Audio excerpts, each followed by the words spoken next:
Hello दोस्तों, नमस्कार। तो आइए आज द्रौपदी का जन्म, द्रौपदी का 5 पति का रहस्य और द्रौपदी ने अपनी पत्नी धर्म कैसे निभाई, तो आइए जानते हैं। पौराणिक कथा और महाभारत के मुताबिक द्रौपदी का जन्म पंचाल देश के राजा द्रुपद के घर हुआ था। राजा द्रुपद ने गुरु द्रोणाचार्य से अपने अपमान का बदला लेने के लिए यज्ञ करवाया था।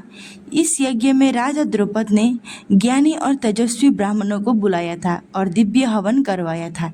इस हवन के दौरान राजा द्रुपद को पुत्र यज्ञ से उत्पन्न होने के कारण द्रौपदी को यज्ञसेनी भी कहा जाता है। पांचाल देश की राजकुमारी होने के कारण द्रौपदी को पांचाल्य भी कहा जाता है।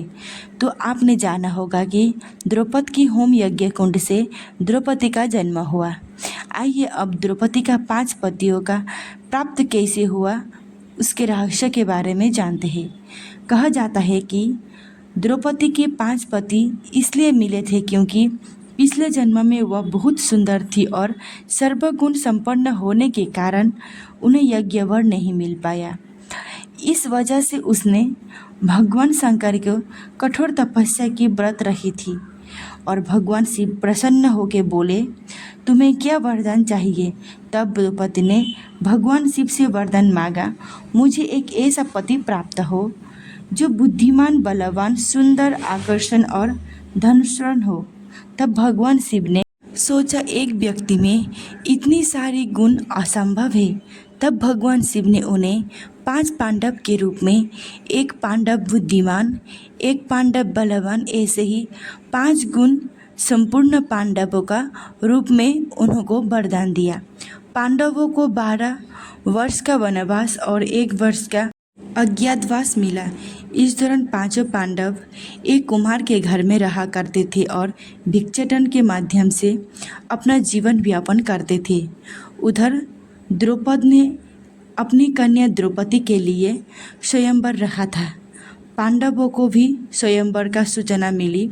द्रौपद ने अपनी बेटी द्रौपदी के लिए अच्छा वर प्राप्त हो बोल के महा स्वयंवर रखा और बोला, मैं एक ऐसा चुनौती दूंगा, जो चुनौती को जीतेगा वही मेरा दामाद होगा, यानी द्रौपदी का पति बनेगा। चुनाव यह था कि एक पात्र में बड़ी सी मछली घूम रही थी। उसकी आँख में तीर मारना था और वो भी तेल पात्र में उसकी परछाई देखकर। यह भी एक नहीं, पूरे 5 तीर मारना था।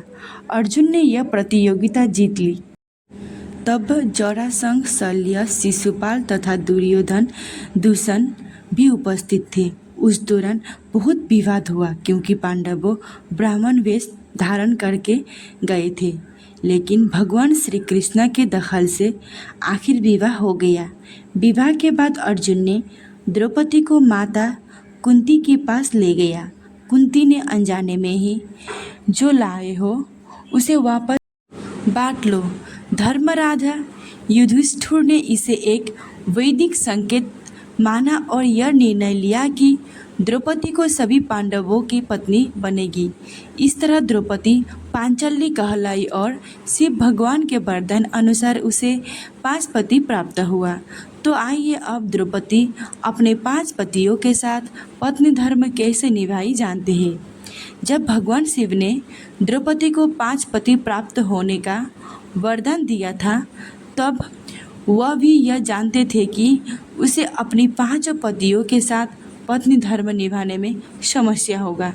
इसीलिए उन्होंने द्रौपदी को यह वरदान दिया था कि वह प्रतिदिन कन्या भाव यानी कुमारिया में प्राप्त कर लेगी। इसलिए द्रौपदी अपने 5 पतियों को कन्या भाव में ही प्राप्त हुई थी। हालांकि कहा जाता है कि संतान के जन्म देने के लिए भगवान श्री कृष्ण ने उसे यह सुझाव दिया था कि वह हर साल पांडवों में से किसी एक के साथ ही समय व्यतीत करे। साथ ही जिस समय वह अपने कक्षा में किसी एक पांडव के साथ हो तो उसके कक्षा में कोई और पांडव प्रवेश ना करे। यदि कोई एक पांडव गलती से भी गलती करे तो वो उसे 1 साल के लिए वनवास जाना होगा।